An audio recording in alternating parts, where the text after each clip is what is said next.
혹시 이런 생각 해보신 적 있나요? 아, 우리 부모님 돌아가시면 서울에 있는 집 한 채 물려받을 텐데 상속세 때문에 집 팔아야 되는 거 아니야? 예전엔 상속세가 정말 부자들의 이야기였는데 요즘 집값이 워낙에 오르다 보니까 평범한 중산층도 상속세 때문에 걱정이 많으시더라고요. 그런데 최근 반가운 소식이 들려왔죠? 바로 상속세 18억 공제 이야기입니다. 이게 정말 현실이 된다면 어떠한 변화가 생길지, 그리고 내 집을 어떻게 지킬 수 있을지 오늘 제가 속 시원하게 알려드릴게요. 영상을 끝까지 보신다면 상속세 걱정을 확 덜 수 있을 거예요. 장미세무사의 절세정원 지금부터 시작합니다.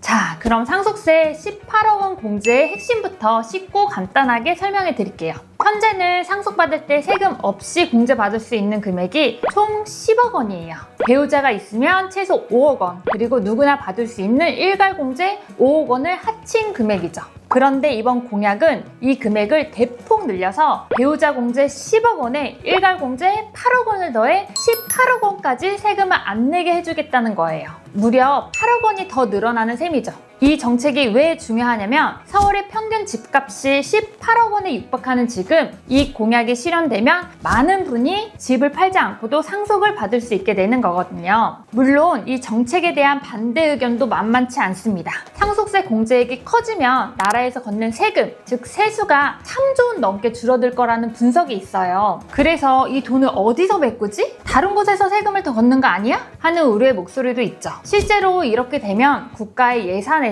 상속세가 차지하는 비중이 크게 줄어들기 때문에 정부는 다른 세금 정책을 고민하게 될 수도 있다는 겁니다. 하지만 세무사로서 저는 이 정책이 당연히 가야 할 방향이라고 생각해요. 상속세 공제율은 거의 30년 동안 그대로였거든요. 그 사이 집값과 물가는 엄청나게 올랐는데 말이죠. 예전에는 최저임금 받는 분들은 세금을 아예 안 냈었는데 요즘은 최저임금만 받아도 소득세를 내야 되는 것처럼 세법이 물가를 따라가지 못하는 상황이었어요. 실제로 2010년에는 돌아가신 분 대비 상속세를 냈던 분이 2.9%에 불과하지만 2023년에는 무려 15%로 5배 이상 늘었어요. 이제 더 이상 부자들만의 세금이 아니게 된 거죠. 그렇다면 실제로 세금이 얼마나 줄어드는지 아주 현실적인 예시를 들어볼게요. 만약 부모님께서 20억 원의 재산을 남기셨고 상속인이 배우자 1명, 자녀 2명이라고 가정을 해봅시다. 현행 제도 10억 원 공제라면 20억 원의 상속 재산에서 10억 원을 뺀 나머지 10억 원에 대해서 세금이 부과됩니다. 그러면 상속세가 한 2억 정도 나와요.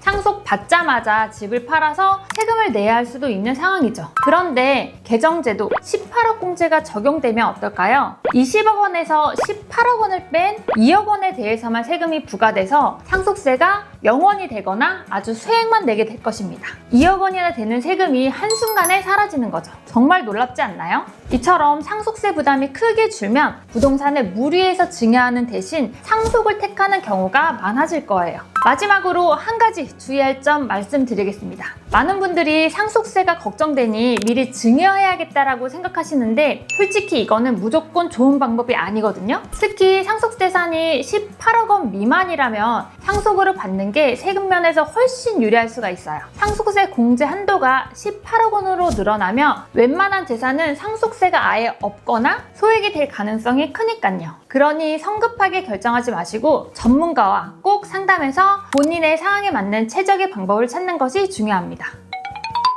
자, 오늘은 상속세 18억 공약이 우리에게 어떤 의미인지 자세히 알아봤습니다. 이 정책이 실제로 시행된다면 우리 삶에 정말 큰 변화가 생길 거예요. 상속이나 증여는 복잡하고 어렵게 느껴질 수 있지만 오늘 알려드린 내용을 바탕으로 현명하게 대처하셔서 꼭 세금 걱정 없이 행복하시길 바랍니다. 오늘 내용이 유익하셨다면 구독과 좋아요 잊지 마시고요. 더 궁금한 점이 있다면 언제든지 댓글로 남겨주세요. 지금까지 장미세무사의 절세정원이었습니다. 시청해주셔서 감사합니다.